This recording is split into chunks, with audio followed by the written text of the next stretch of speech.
Emanuel Swedenborg. Segunda parte.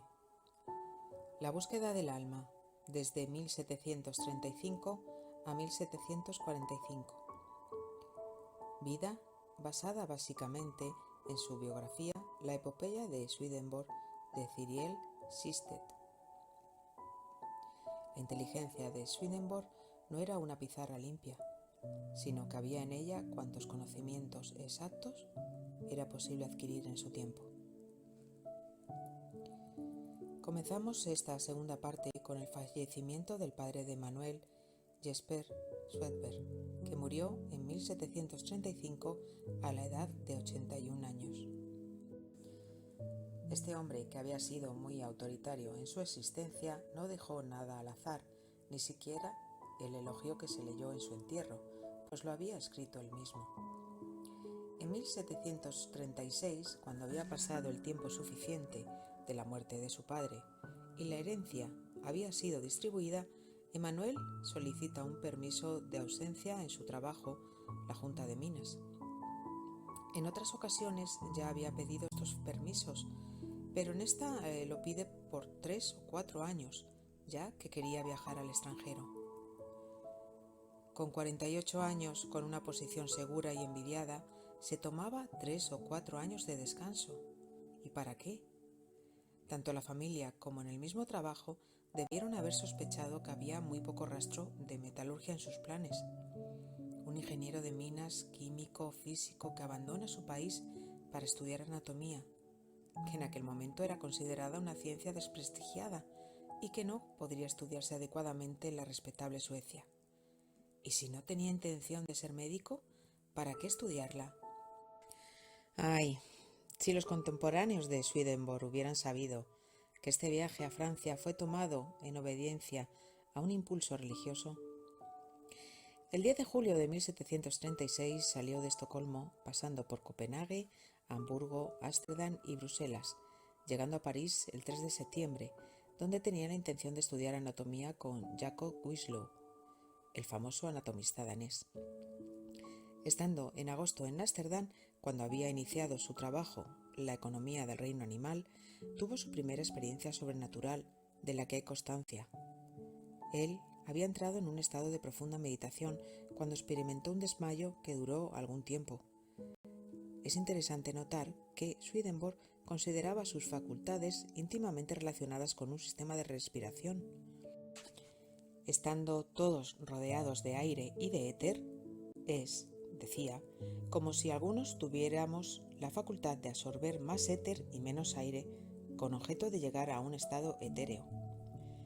Reflexionando, se dio cuenta que este desmayo había servido para aclarar su cerebro y ordenar sus pensamientos.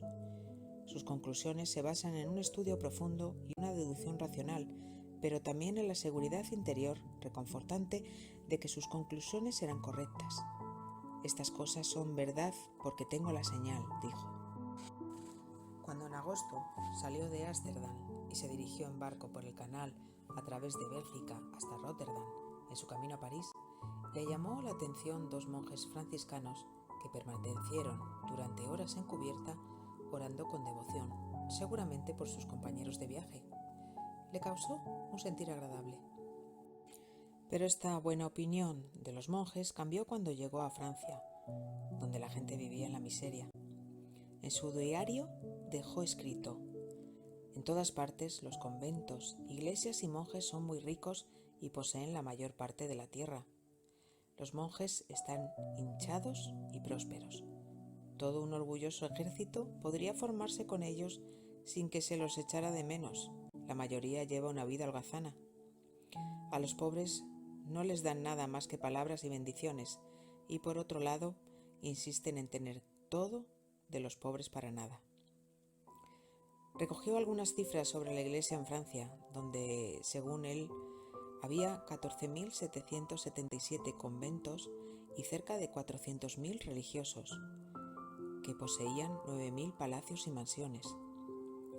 Consta que dijo: el orden eclesiástico posee una quinta parte de todas las propiedades del Estado y el país se arruinará si esto dura mucho más. Lamentablemente, vio las condiciones del pueblo y las señales de una revolución que se estaba gestando. En París permaneció durante 1 año y medio, partiendo el 12 de marzo de 1738 hacia Italia. En Venecia permaneció casi 4 meses.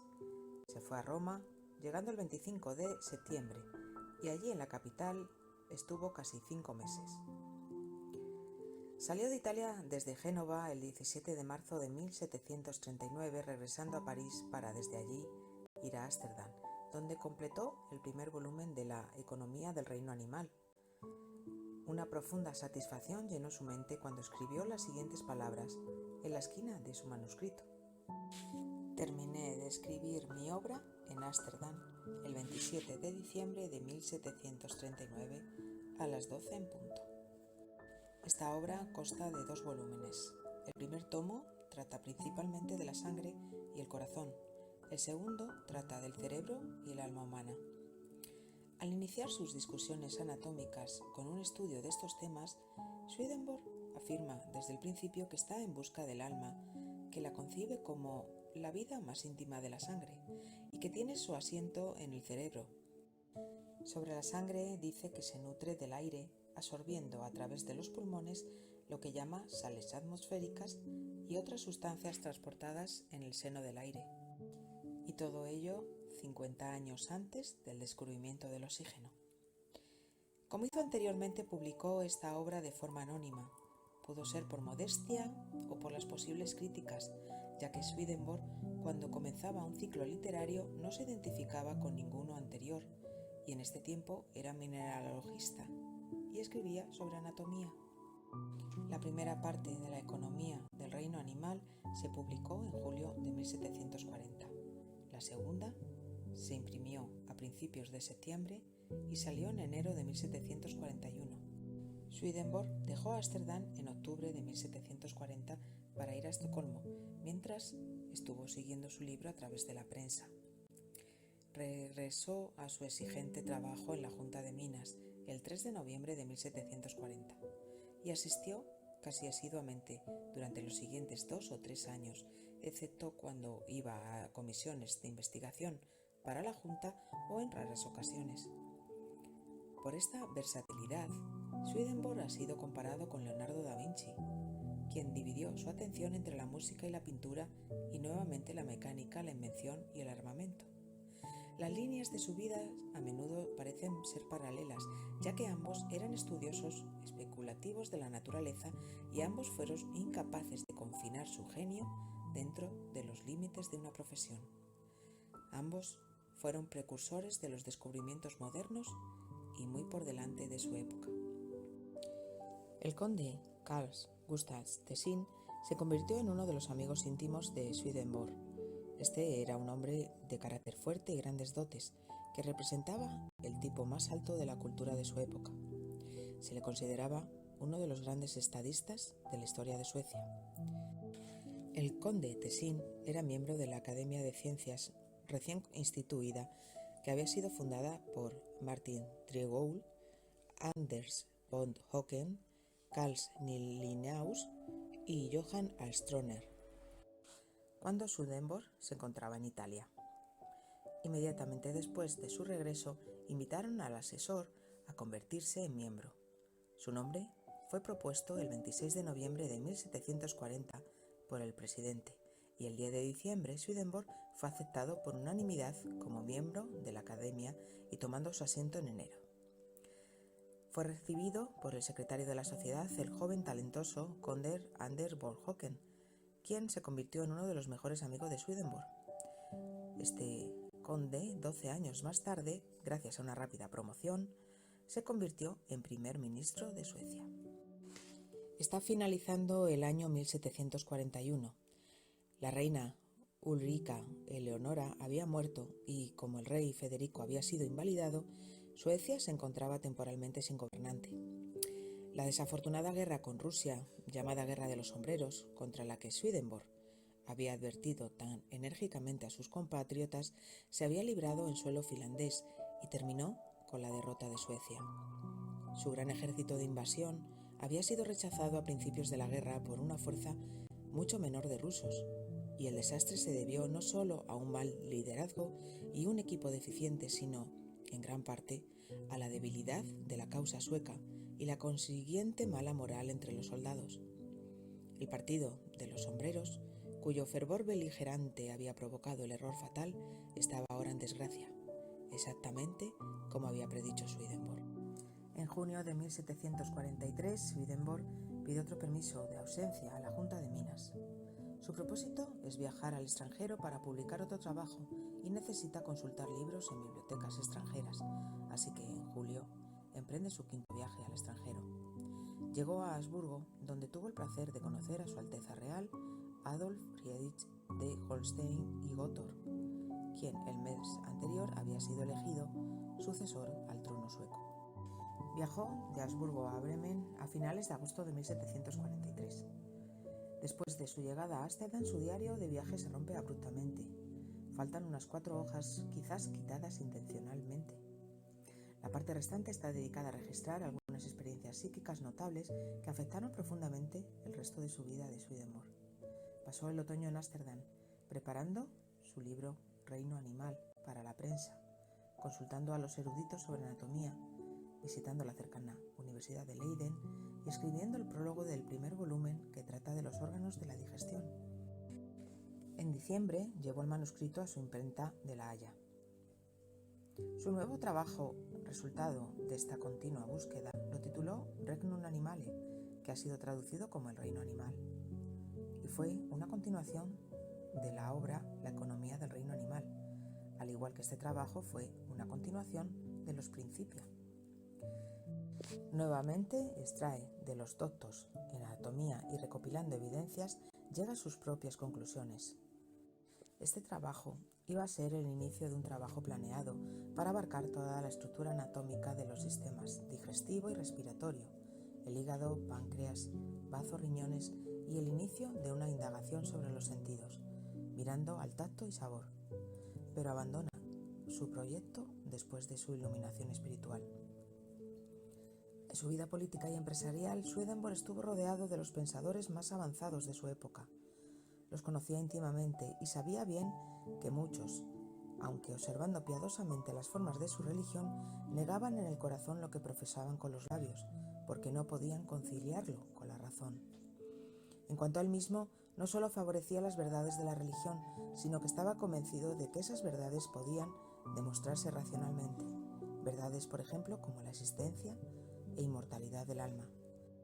La búsqueda del alma en su templo, el cuerpo, se convirtió para él en un objetivo que lo perseguiría de continuo. Swedenborg tenía lo que se conoce como su cuaderno de los sueños, una especie de diario encuadernado en pergamino que contiene 69 hojas de anotaciones, casi todas escritas en sueco.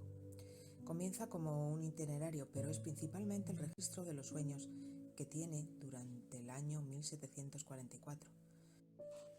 Al estar estas notas dedicadas a él, obviamente, a menudo se abrevia y son difíciles de descifrar. Hablamos de él porque los sueños representan una lucha en la mente de Swedenborg. Por un lado, toda su dependencia científica y por otro, las sensaciones espirituales que le estaban golpeando su conciencia. Emmanuel reflexionaba sus sueños y les daba un significado distinto.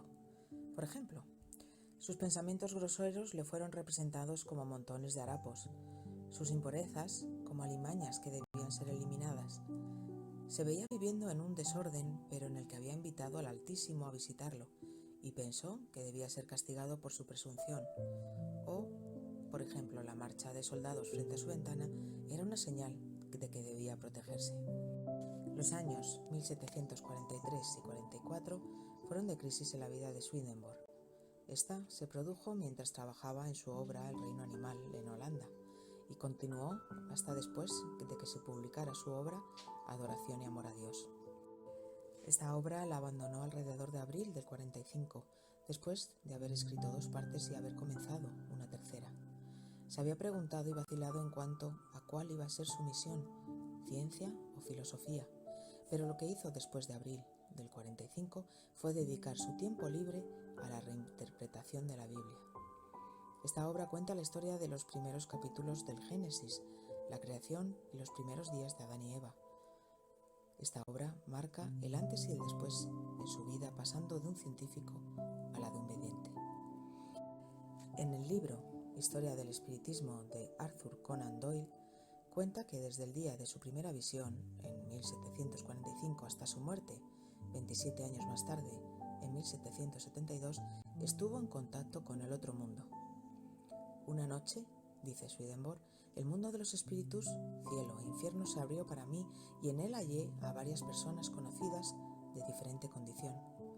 Desde entonces, el Señor abría diariamente los ojos de mi espíritu para ver, en estado de perfecta vigilia, lo que ocurría en el otro mundo y conversar con plena conciencia con los ángeles y los espíritus.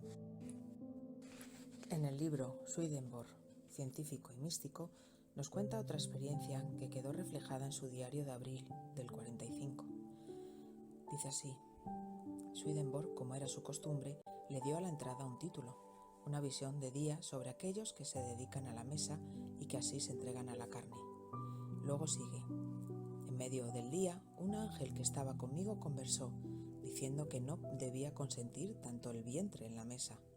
Mientras estaba conmigo, claramente se me apareció como si fuera un vapor que sudaba de los poros del cuerpo, como un vapor acuoso, extremadamente visible, que caía hacia la tierra donde estaba la alfombra, sobre la cual el vapor que se recogía se transformaba en varios gusanos pequeños.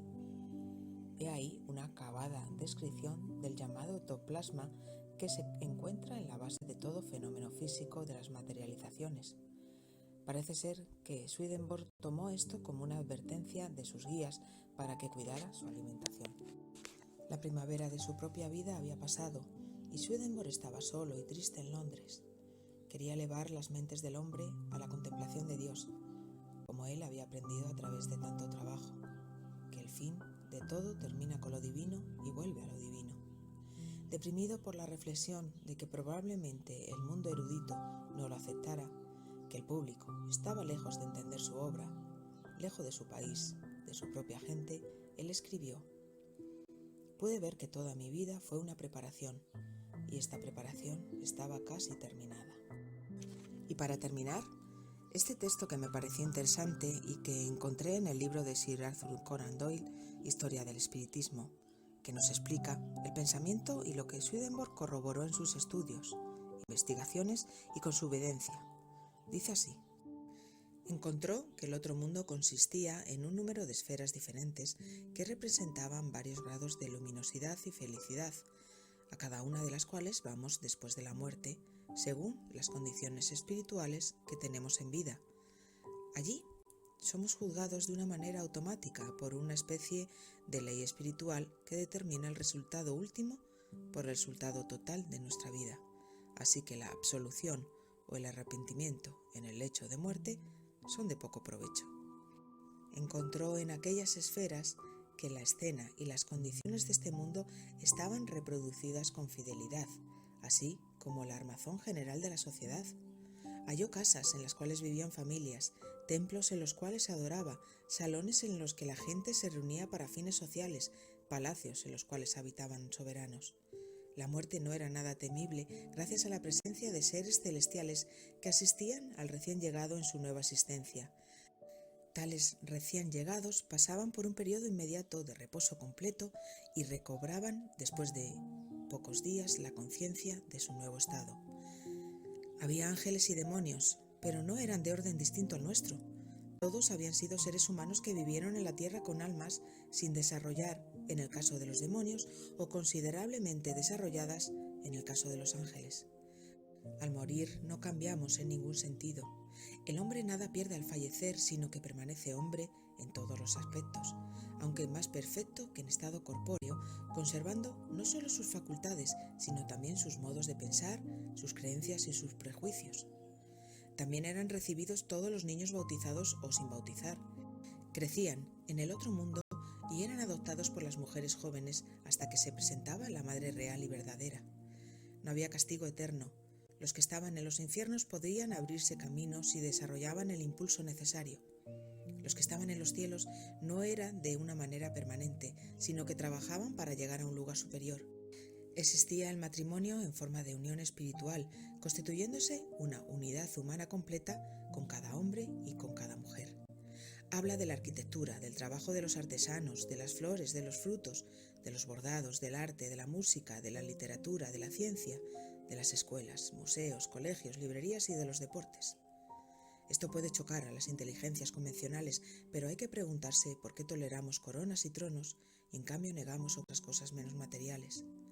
Los que abandonan este mundo, viejos, decrépitos, enfermos o deformados, renuevan su juventud y recobran gradualmente su pleno vigor. Los casados continúan juntos si sus sentimientos mutuos siguen siendo inalterables. En caso contrario, el matrimonio queda disuelto. Dos amantes que se adoran no quedan separados por la muerte de uno de ellos, ya que el espíritu del fallecido habita junto al espíritu del superviviente, y cuando ambos vuelven a encontrarse, se reúnen amándose más tiernamente que antes. Estas son algunas muestras de la enorme masa de informes que Dios envió al mundo por medio de Swedenborg, y que después también han sido referidas por la palabra y por la pluma de muchos espiritistas iluminados. Muchas gracias.